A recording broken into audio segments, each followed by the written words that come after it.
Então, pessoal, vamos voltar, vamos continuar, na verdade, né?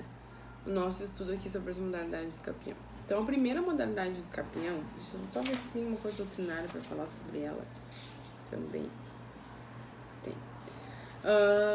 Está previsto, então, no artigo 1238 do Código Civil. Essa modalidade é chamada de modalidade de escapião extraordinária. Aquele que por 15 anos, sem interrupção, sem oposição, possuir como seu imóvel, adquire a propriedade independentemente de título de boa-fé, podendo requerer ao juiz que assim o declare por sentença, da qual servirá de título para o registro no cartório de registro de imóveis. Então, primeira coisa, olha só, não tem nenhuma exigência da posse ser de boa-fé e ter justo título, né? Por quê? Porque é uma presunção aqui de que há, sim, o justo título e a boa-fé. Então, nesses casos aqui da usucapião extraordinária, há um entendimento de que diante do tempo, né, desses 15 anos, já teria uma presunção de que se utiliza o bem, né, cumprindo uma função social. Então, por conta disso, teria uma presunção de boa-fé já aqui. Mas, de qualquer modo, isso aqui não importa. Pode até ser uma posse de má-fé, tu vê, né? Porque o artigo não traz isso para nós.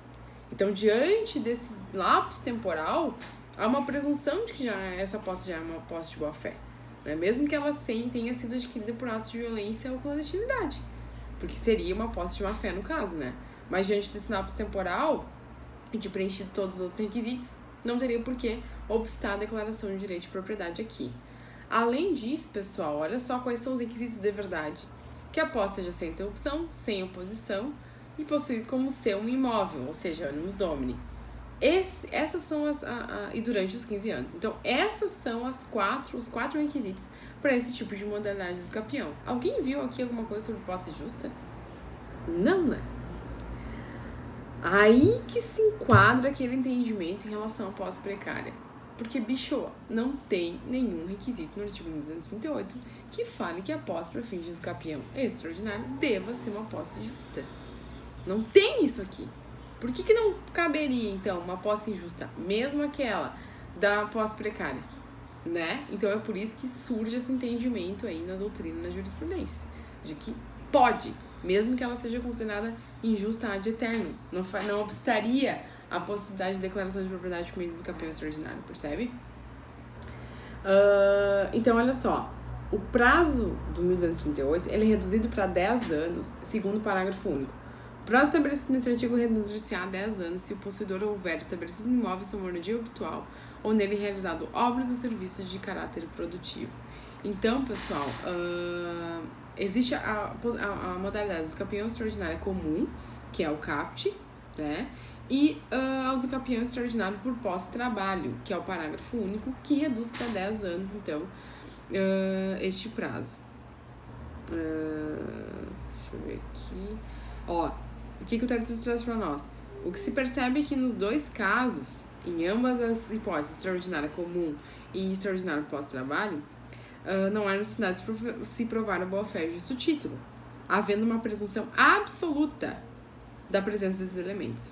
O requisito, portanto, é único, a presença da posse, que apresente os requisitos exigidos pela lei, que são dispostos no caput 1238. Além disso, deixa eu ver se tem alguma outra coisa. O prazo, então, ele é reduzido para 10 anos, estou lendo os slides para vocês, em que seja estabelecido no imóvel moradia do possuidor, ou nele tem realizado obra ou serviço de caráter produtivo, observado o cumprimento da função social da posse, portanto. Podemos dizer que há dois tipos de usucapião extraordinário, a comum ou a posse-trabalho. Não há exigência quanto à posse ser de boa-fé da presença de justo título, para a presença desses elementos é presumida de forma absoluta, ou seja, a presunção absoluta de que, passado o lapso temporal de 10 ou 15 anos, a posse exercida de boa-fé e com justo título.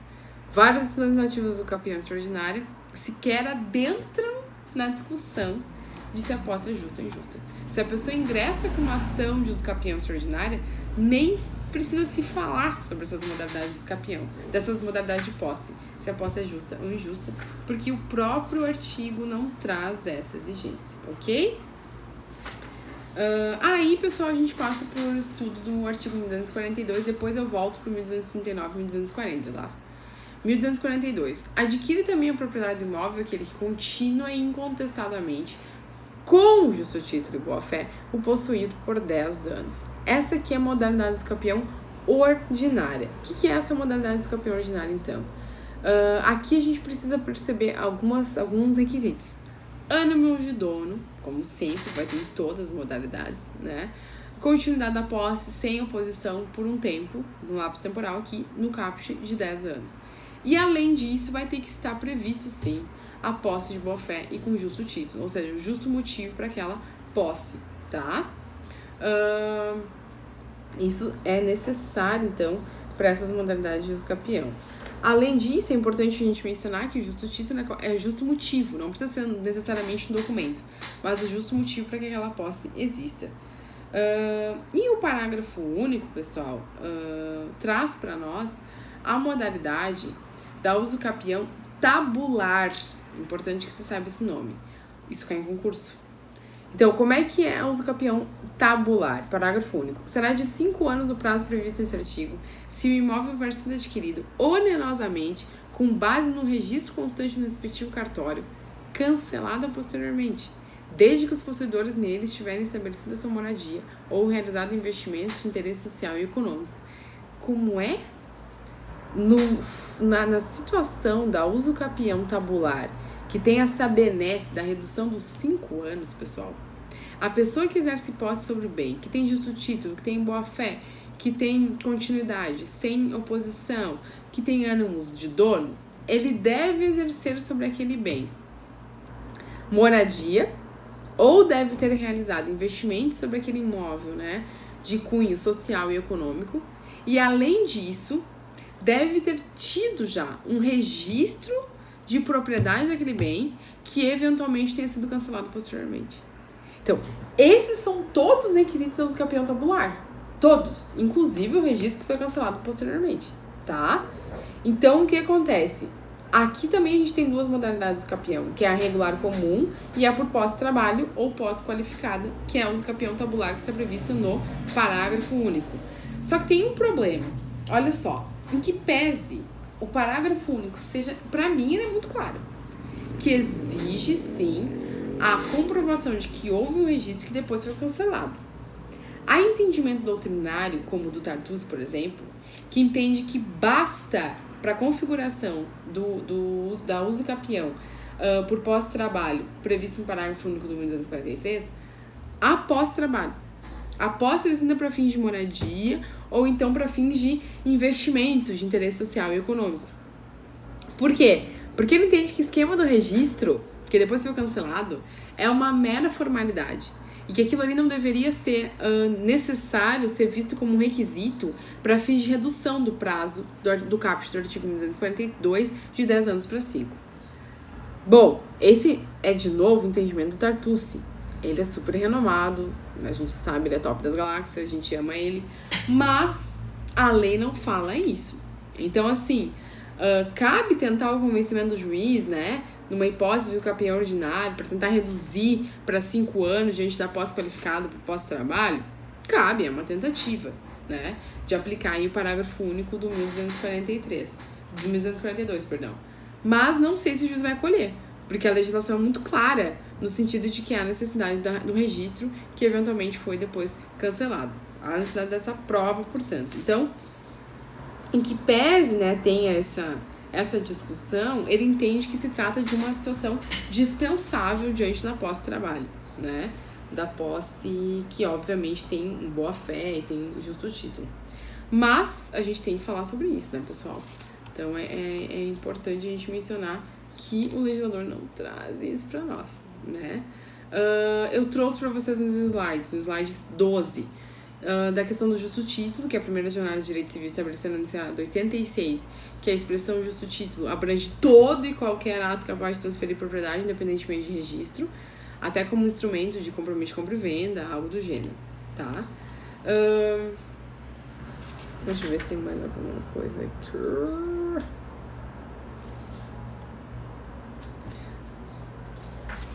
Fechou.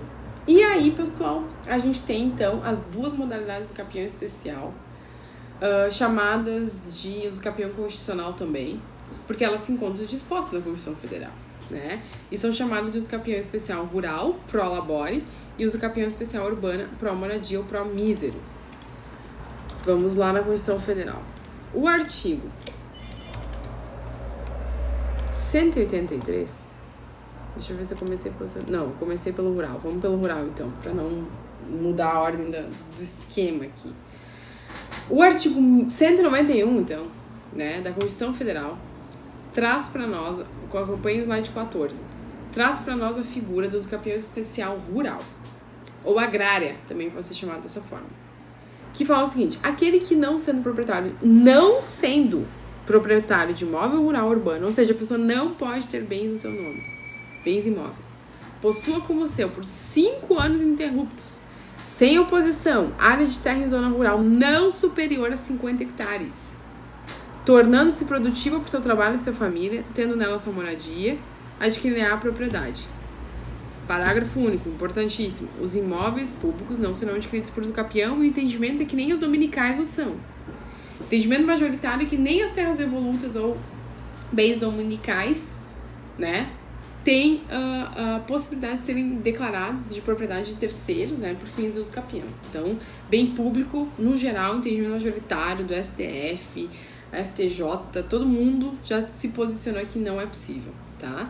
Mas olha só, quais são os requisitos, então, da uso capião especial rural? Área não pode ser superior a 50 hectares, deve ser localizada em zona rural.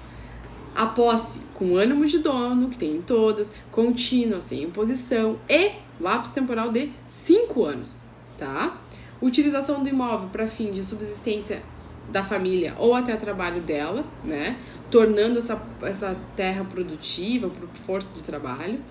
Os possuidores não podem ser proprietários de outro imóvel, né? E também há entendimento de que deve-se ter o bem, né, para fins da sua moradia.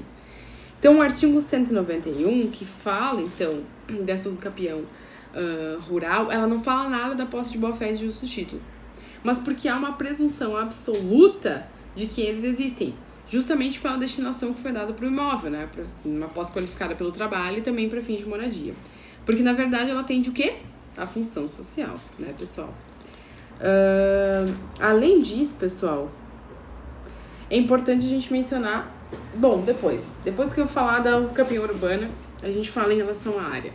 Aí, olha só, além dessa modalidade do uso capião, a gente tem também a modalidade do artigo 183 da Constituição Federal, que fala: aquele que possuir como sua área urbana de até 250 metros quadrados por 5 anos ininterruptamente, sem oposição, utilizando-se para sua moradia ou de sua família, adquirirá o domínio, desde que não seja proprietário de outro imóvel urbano ou rural. De novo, galera, isso aqui é uma situação pró-mísero. A pessoa está numa situação de miserabilidade. Aqui a intenção do legislador, do próprio constituinte, né, era no sentido de conferir um direito mínimo à propriedade, ao patrimônio mínimo, que tem uma tese, né, levantada sobre isso. E por isso que foi criada essas modalidades do uso capião, em especial o uso capião especial urbana. Então, ela está prevista nesse artigo, ela também está introduzida no Estatuto das Cidades, né, está disposta no artigo 9º, do Estatuto da Cidade. Também está previsto no artigo 1240, que se vocês forem fazer a leitura dos artigos 1239 e 1239 e 1240, vocês vão ver que são as modalidades do capião especial rural e urbana, respectivamente, né? Essa modalidade, então, ela atende ao direito mínimo de propriedade, de moradia, né, previsto inclusive na Constituição Federal, é um direito fundamental, é um direito social, né, que tem relação com a segunda dimensão dos direitos humanos. Então, é por conta disso que existe essa modalidade dos capião especialmente, né. Além disso, o parágrafo 3º do artigo 9º, como eu já mencionei antes, diz que não cabe a soma de posses em caso de transmissão inter vivos, somente nos casos de transmissão mortis-causa, né, no caso do herdeiro, e que, em regra, já esteja sobre o bem. Esse é o entendimento do parágrafo 3º, pelo menos, que traz para nós a redação. E quais são os requisitos? Posse com ânimos domini, mansa, pacífica, sem oposição, durante 5 anos. Além disso, em área urbana não superior a 250 metros quadrados. Além disso, a utilização do imóvel para fins de moradia, sua ou de sua família. Como assim sua? Uma pessoa pode morar na bem? Pode, e essa pessoa já tem direito de propriedade, tá? Os possuidores não podem ser proprietários de nenhum outro imóvel. Além disso, pessoal, importante destacar o seguinte, até o Carlos Roberto Gonçalves traz para nós. Não é possível se utilizar dessa modalidade de uso capião para fins de declaração de propriedade de um terreno sem que haja construção sobre esse bem. Por que não? Porque não tem como eu viver dignamente num terreno sem a construção. Então, para sanar um direito mínimo à moradia, deve haver uma construção sobre esse terreno para que eu possa exercer o direito de moradia, né? Morar dignamente. Se não tiver, não tem a possibilidade de a gente aplicar essa modalidade de uso capião, tá? Além disso, pessoal, é importante a gente mencionar o seguinte. Tem entendimentos, para variar, sempre, né?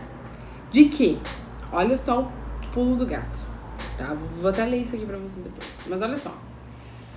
Eu tomei posse de uma área rural de 70 hectares, tá?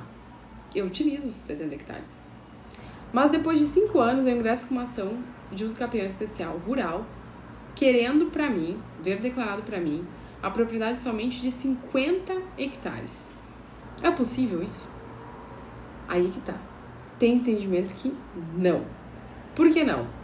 Porque eu estou na posse de 70 hectares, né? E o proprietário do bem sabe que é 70 hectares.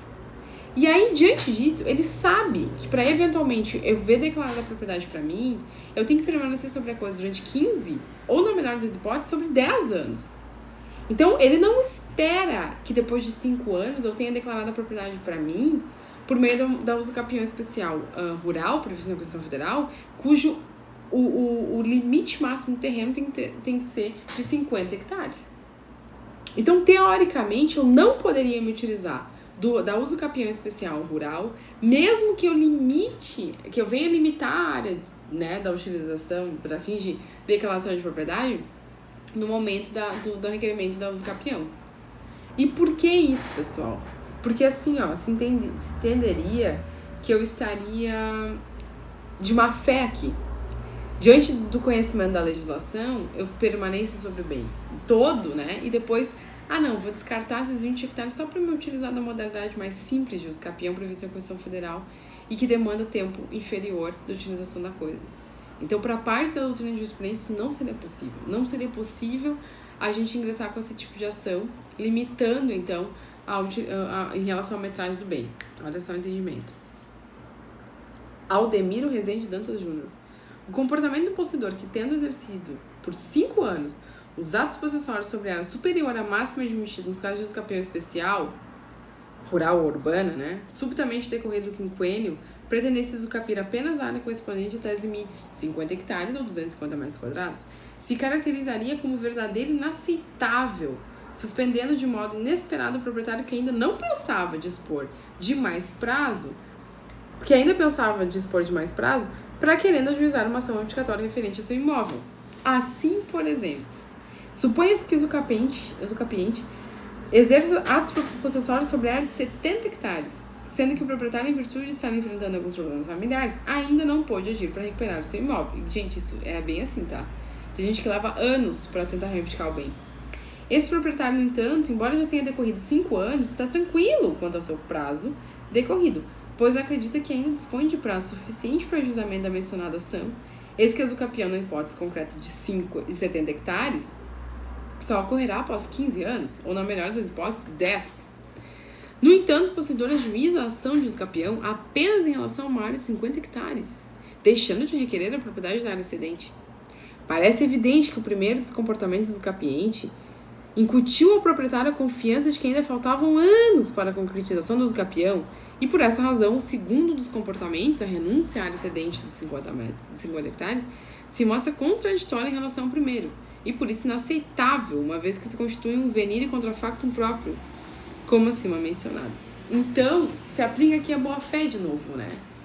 Os princípios da boa-fé, inclusive a boa-fé objetiva, no sentido que não caberia, então, a gente ingressar com uma ação de usucapião descartando o excesso para fim de declaração de propriedade.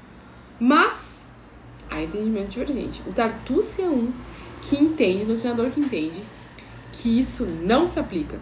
porque há uma presunção absoluta, né, quase, de má fé dessa pessoa que exerce posse sobre 70 hectares, ingressa com uma ação em relação aos 50 só para se beneficiar da Constituição Federal, dessa modalidade do campeão especial.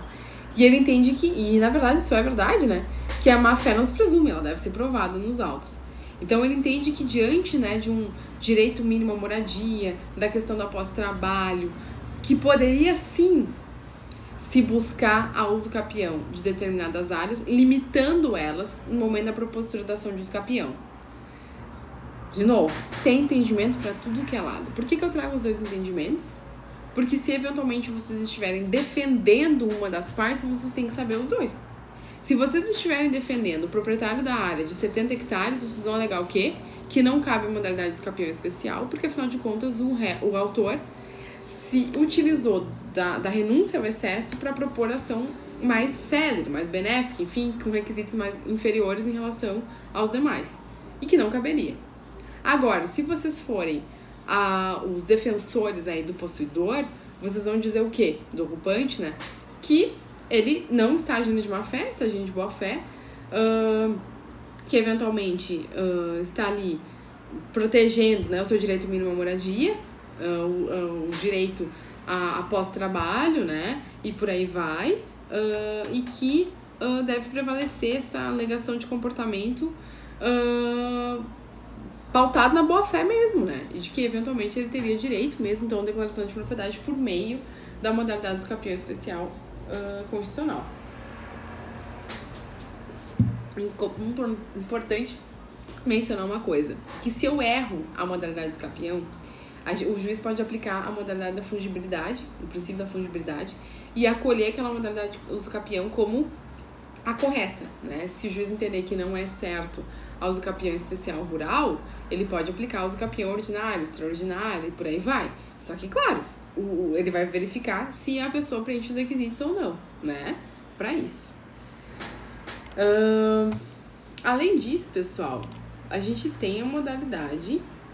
Deixa eu ver se tem mais uma. Tem mais uma questão que eu queria mencionar para vocês. A uso capião especial urbana, né? Atende, então, essa questão do direito mínimo à moradia, essa questão pró-mísero. Tem a ver com a teoria do patrimônio mínimo, que eu mencionei antes. Não cabe a soma de posses pelo artigo 1243, somente em relação ao disposto no Estatuto da Cidade, como eu mencionei antes. Não há menção ao justo título e à boa-fé, porque eles também têm uma presunção absoluta de sua existência. Importantíssimo, cabe uso capião de apartamentos também, tá? Em condomínios edilícios, cabe uso capião. E para verificar a metragem, vai se excluir desse cômputo, né, a fração referente à área comum do prédio. Então, para fins de cômputo, né, dessa metragem desse determinado apartamento, vai se excluir toda a fração ideal relativa a áreas comuns, como piscina, garagem, enfim, né, tudo que tem relativo à área comum desses bens. E aí, pessoal, a gente tem a figura, vamos lá, do artigo 1240A, previsto no Código Civil. O artigo 1240, que fala da uso capião especial urbana, que é uma repetição ipsis literis do que está disposto no artigo 183, ainda continua, né, conforme a própria Constituição também faz, a trazer nos seus parágrafos. O título de domínio e a concessão de uso serão conferidos ao homem ou à mulher, ou a ambos, independentemente do estado civil. Esse direito não será reconhecido ao mesmo possuidor mais de uma vez, e os imóveis públicos, de novo, não serão adquiridos por uso capião. E aí, pessoal, 1240, que foi criado pela Lei 12.424 de 2011, traz para nós a figura da uso capião especial urbana por abandono de lar, ou uso capião familiar, que a gente chama. Aquele que exercer por 2 anos, interruptamente, sem oposição, posse direto, com exclusividade, sobre imóvel urbano de até 250 metros quadrados, cuja propriedade divida com o ex-cônjuge ou ex-companheiro que abandonou o lar, utilizando-o para sua moradia ou de sua família, adquirirá o domínio integral, desde que não seja proprietário de outro imóvel urbano ou rural. Como é que funciona isso aqui? Pensa, as pessoas são casadas, cônjuge, mulher e marido, ou enfim, pode ser também uma família homoafetiva, isso não importa. Enfim, o casal. Eles adquiriram um patrimônio, por exemplo, um apartamento. Cabe a metade para cada um daquele apartamento. Porque essa é a ideia, cuja propriedade divida com esse cônjuge. E aí, pessoal, um desses cônjuges abandona o lar. Só que não abandona só o lar, abandona a família também. Nessas hipóteses, aquele cônjuge que permaneceu sobre o bem, mantendo o bem, mantendo a família, tendo todos esses gastos, né, com tudo isso, tem o direito, então, de usucapi, de ver declarada para si a propriedade respectiva do ex-cônjuge, né, ou sua fração ideal. Então aqui, pessoal, os requisitos são o imóvel não ser superior a 250 metros quadrados, a posse ser de 2 anos, é o menor prazo, sem interrupção ou oposição e com ânimo de dono, a utilização do imóvel para sua moradia ou de sua família. Importante destacar assim, ó, não precisa ter filhos no casal, basta que a pessoa permaneça sobre o bem, né? Tem que ter um requisito também do abandono do bem de forma voluntária e injustificada do antigo proprietário, né, do ex-cônjuge, no caso. E o possuidor não pode ser proprietário de nenhum outro imóvel. É uma propriedade dividida com o ex-cônjuge ou ex-companheiro que abandonou o lar. Há uma figura, então, da copropriedade. Eles não precisam ser casados, basta que eles tenham uma união estável. E aí, pessoal, o que acontece? O abandono do lar é preponderante para a incidência dessa norma. Justamente porque existe essa figura desse abandono voluntário, tanto do lar, quanto da família, quanto do cônjuge ou companheiro. E aí, pessoal, aqui há o estabelecimento, né, da moradia com posse direta por aquele que permanece sobre a coisa. Então, por isso que é importante. E o comando, então, pode atingir cônjuges, companheiros, homoafetivos, inclusive, diante do amplo, né, conhecimento da união homoafetiva como entidade familiar, né, isso nem se discute mais, e nem deve, equiparado, inclusive, à união estável.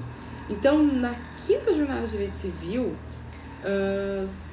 o enunciado 500 traz para nós o seguinte: a modalidade do escapião prevista no artigo 1240-A do Código Civil pressupõe a propriedade comum do casal e compreende todas as formas de família ou entidades familiares, inclusive homoafetivas. Importante mencionar o seguinte: se houver uma disputa judicial ou extrajudicial relativa ao imóvel, não ficará caracterizada a posse de scapione. Por que não? Porque há como se houvesse uma oposição em relação àquela posse exercida pelo cônjuge que permaneceu na coisa. Então, eventualmente, o cônjuge ou companheiro que abandonou o lar pode notificar o ex-consorte, né, anualmente, para demonstrar um impasse relativo ao bem, afastando o cômputo do prazo, portanto. Aqui sim há entendimento, né, claro sobre isso, que é possível essa notificação judicial, justamente para se opor em relação à eventual possibilidade de aquisição da propriedade daquele bem, né? Além disso, pessoal, não é requisito o divórcio, basta uma separação ou dissolução da união estável, basta a separação de fato, né? E o requisito abandono do lar deve ser interpretado de maneira cautelosa, mediante a verificação de que o afastamento do lar representa descumprimento simultâneo com outros deveres, como, por exemplo, a assistência material, o dever de sustento ao lar, porque onerou demais aquele que permaneceu sobre o bem. E aí, por conta disso, né, isso é somado ao abandono do lar, e aí sim se dá aso ao usucapião para essa pessoa, essa declaração de propriedade para essa pessoa que permaneceu no bem. Isso é anunciado 499, da 5ª Jornada de Direito Civil de 2011. Além disso, a gente tem que observar o seguinte: não vai se poder aplicar essa hipótese, não vão fazer isso em casa, hein? Nos casos em que houve uma violência praticada para expulsar um dos cônjuges de casa. Porque daí não é abandono do lar voluntário, né? É uma coisa que foi imposta. Seja por ato de violência, ameaça, enfim. Então isso não pode acontecer. Para que configura o artigo 1240, tá? Esse abandono é voluntário. E além disso, então, não é requisito indispensável para essa forma de usucapião a dissolução da união estável, basta a separação de fato. Então, pessoal, o parágrafo 1º do 1240-A também diz que esse direito não vai ser reconhecido ao mesmo possuidor mais de uma vez, tá? Além disso, pessoal, a gente tem também o uso capião urbano individual do Estatuto da Cidade. Perdão, é coletiva, eu botei errado aqui. Eu botei errado. É a coletiva, pessoal, no slide 19, que a gente se refere. Mas essas modalidades decorrem, então, das ocupações irregulares nos grandes aglomerados urbanos, né? Invasão de áreas, falta de documento que dê às famílias legitimidade sobre a posse, barracos, construções mal feitas, irregulares, enfim. E essas regras visam a regularização das ocupações, portanto. A uso capião urbana coletiva, ela está prevista no Estatuto da Cidade, no artigo 10. Olha o que fala. Os núcleos urbanos informais existentes sem oposição há mais de 5 anos e cuja área total dividida pelo número de possuidores seja inferior a 250 metros quadrados por possuidor são suscetíveis de serem usucapidos coletivamente, desde que os possuidores não sejam proprietários de outro imóvel urbano ou rural. Então, quando a gente fala dessa usucapião especial urbana coletiva ou simplesmente usucapião coletiva, pessoal, a gente tem que se ater ao Estatuto da Cidade. E a gente tem que observar também que quando a gente fala dessa modalidade do capião, né, essa ocupação tem a ver com a existência desses núcleos informais. Então, o que seria esse núcleo urbano? Seria um assentamento humano com uso e característica urbana constituído por unidades imobiliárias de área inferior à fração mínima de parcelamento de um módulo, que vai corresponder ao município, né? Determinado município. Cada um vai ter as suas prerrogativas em relação a isso. E esse núcleo urbano informal é aquele clandestino, irregular, ou no qual não foi possível realizar qualquer tipo de titulação dos ocupantes daquela área, né? Então, diante disso, né, existe também a figura do núcleo urbano informal consolidado, que são áreas já ocupadas que não tem mais como o poder público intervir naquilo ali de forma a restituir o status quo ante, porque já tem residências ali, edificações, já tem vias de circulação, então não tem como retornar, mas tem que regularizar isso. E aí, para regularizar, a gente pode utilizar a uso capião urbana coletiva, prevista no Estatuto da Cidade, mas também a gente pode utilizar das regras do REURB, que a gente vai falar alguma coisa ali, que até fez uma modificação no artigo 10 do Estatuto da Cidade. Então, mas de qualquer modo, né, quando a gente fala da figura dessa modalidade de... Deixa eu pegar aqui. Dessa modalidade de capião, a gente tem que estar ciente o seguinte, que a área pode ser grande. O que importa é que quando ela for verificada em relação a cada um dos ocupantes desse bem... Ai, meu Deus, cadê minhas canetas? Sumiram minhas canetas. Sumiram minhas canetas. Mas olha aqui, vou fazer um desenho em outro lugar, então. Que judiaria! Não, é uma beleza. Então, olha só. Deixa eu dar aqui um exemplo pra vocês. Tem uma área gigante. Não, é ótimo que tudo funciona. Tem uma área gigante aqui. Ó. Ocupada por várias pessoas. Vou botar aqui várias casas. Vou desenhar.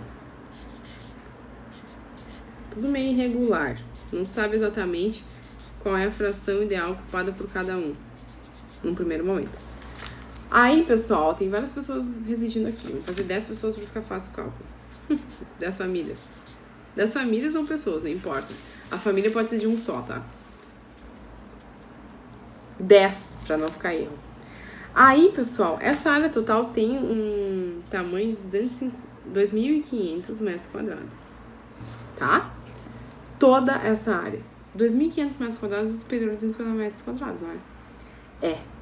Mas eu tenho que pegar o número de ocupantes dessa área toda e dividir a área total pelo número de ocupantes. E aí vai dar uma fração ideal que vai ser de 250 metros quadrados para cada ocupante. Aí vai estar de acordo com a lei. E é isso que se faz, pessoal. Quando a gente faz a regularização dessas áreas por meio do uso capião coletiva, né, ou uso capião urbana coletiva, previsto no Estatuto da Cidade, né, o objetivo é fazer o quê? É pegar a área total, dividir pelo número de ocupantes, e aí sim se verificar qual seria mais ou menos a fração ideal de cada um deles. para que, se essa fração for superior a 250 metros quadrados, a gente não aplica esses preceitos da lei, não. O que a gente aplica são outras modalidades do capião daí. Mas se for inferior a 250 metros quadrados, a gente pode aplicar essa modalidade sim. Então, o que acontece aqui? Aqui é uma regularização dessas áreas de favela ou aglomerados residenciais sem condições de legalização. E aqui se forma, na verdade, um condomínio, cabendo frações ideais daquele bem, né, a cada um dos condôminos. Então, caso eventualmente, né, fosse possível a individualização, para verificar exatamente a fração ideal de cada um deles, né, é possível que isso também seja realizado, pode até se requerer isso para o magistrado. Mas, de qualquer modo, a área de cada lote não pode ser superior a 250 metros quadrados, no caso de individualização ou não, tá? São esses núcleos urbanos informais mesmo, né? Existe a possibilidade de associação de moradores propor a cessão de uso capião, essa legitimação extraordinária, né? Portanto, e no primeiro momento é possível, sim, a soma de posses nesses casos, segundo o parágrafo 1º do artigo 10. O possuidor pode, para o fim de contar o prazo exigido nesse artigo, acrescentar a sua posse de seu antecessor, contanto que ambas sejam contínuas.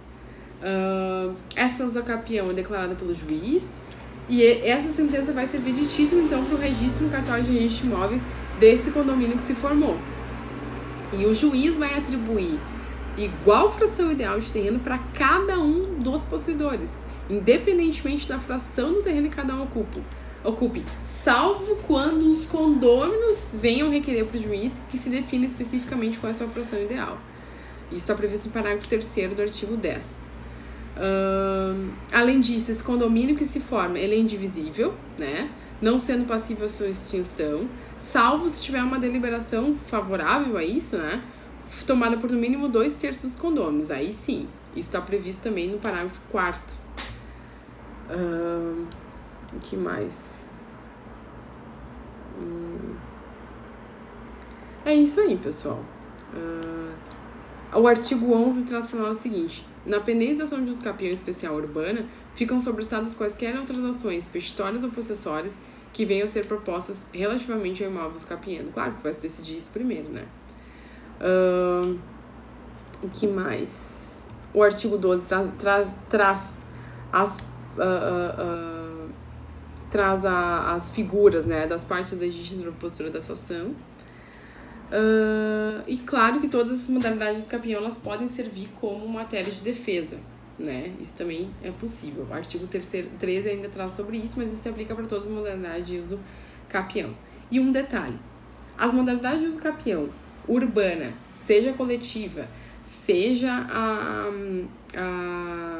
por abandono de lar, ou seja rural, tinha entendimento nas suas legislações específicas, né? Entendimento até que vem da própria legislação, de que essas ações tramitavam pelo rito sumário.